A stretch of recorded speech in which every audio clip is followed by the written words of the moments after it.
Monaco, un club qui adore les paris. Et cet été, ils viennent peut-être de tenter le plus gros coup de poker de leur histoire récente. Trois recrues, Paul Pogba, Ansu Fati et Eric Dyer. Trois noms qui font tourner la tête. Trois joueurs au CV impressionnant, mais trois trajectoires cabossées. Sur le papier, c'est un mercato brillant, mais dans la réalité, c'est une danse sur un fil. Parce qu'en football, le passé ne suffit jamais.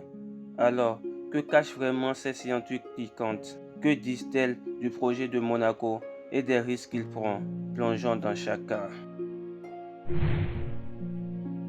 Pogba, c'est un champion du monde, un joueur qui a brillé à la Juventus, à Manchester, meneur de jeu, milieu capable de changer un match d'une seule passe. Mais depuis 2 ans, il n'a quasiment pas joué. Entre blessures à répétition et affaires extra-sportives, il a disparu des radars. Il a perdu le rythme. Et le plus inquiétant, c'est que Pogba, dans ses meilleures années, avait déjà un jeu basé sur l'explosivité. Après 2 ans sans enchaîner, peut-il encore produire ses accélérations? Peut-il redevenir ce joueur qui faisait peur?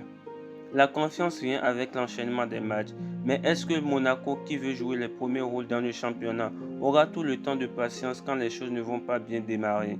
Seront-ils prêts à laisser un joueur en forme sur le banc pour faire jouer Pogba qui ne répond pas aux attentes? Côté motivation, je sens qu'il a la dalle. Ses interviews le montrent. Il veut retrouver l'équipe de France, mais est-ce que c'est suffisant? Le temps nous le dira. Pour moi, le vrai problème n'est pas physique, c'est le mental. Pogba doit vouloir redevenir grand et personne ne peut le faire à sa place. Mais pour ça, il ne doit pas aller si vite en prenant les étapes. Si Pogba symbolise le risque de l'absence et du mental fragilisé, Ansu Fati incarne un autre danger, celui de la promesse brisée par le corps. Ansu Fati, c'était la nouvelle étoile du Barça. Il jouait avec une liberté déconcertante et marquait déjà des buts qui faisaient lever le Camp Nou. À 16 ans, il faisait déjà rêver toute l'Espagne. Mais depuis, c'est une descente aux enfers. Blessure sur blessure, rechute, perte de confiance. Ses qualités sont toujours là, mais son corps le trahit encore et encore. À Brighton, il n'avait pas vraiment relancé sa carrière. Et le plus grave, c'est que la peur de blessure change un joueur. Il hésite, il ralentit, il se protège. Et un joueur qui joue avec une prudence n'est pas vraiment le même joueur. Pour moi, la question n'est-il pas peut-il redevenir Ansu Fati, mais plutôt a-t-il encore la tête et le corps pour y croire? Parce que talent et confiance vont toujours ensemble. Moi, je trouve ça triste. Il a tout pour réussir, mais physiquement, c'est devenu un pari permanent. Et Monaco, c'est pas un centre de rééducation. J'ai fait une vidéo sur Ansu Fati où j'explique tout. Et puis, il y a Eric d'ailleurs, moins flamboyant, mais tout aussi symbolique d'un pari dangereux. Eric d'ailleurs a connu le très haut niveau avec Tottenham. Et ces 2 dernières saisons, il a peu joué, souvent sur le banc et parfois hors du groupe.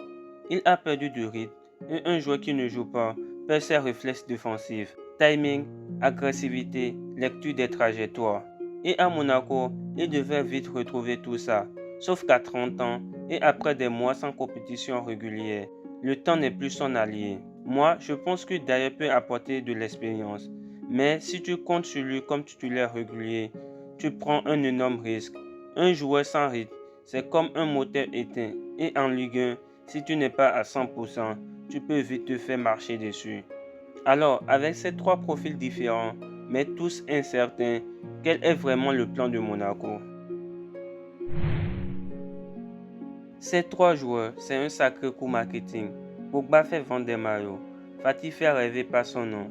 D'ailleurs, amène de l'expérience. Mais dans le football moderne, la notoriété ne fait pas gagner des matchs.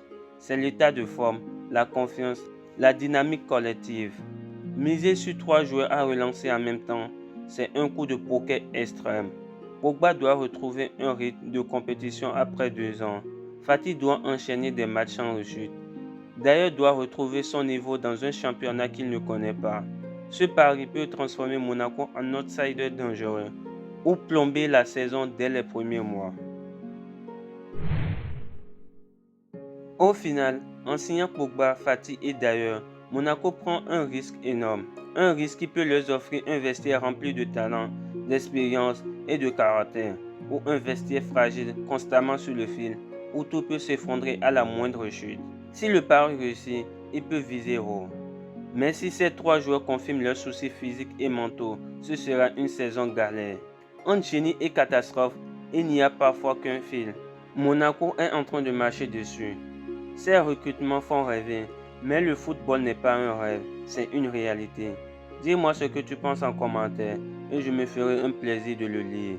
Si tu as aimé la vidéo, lâche un like, abonne-toi et active la cloche de notification pour ne rien manquer des prochaines vidéos.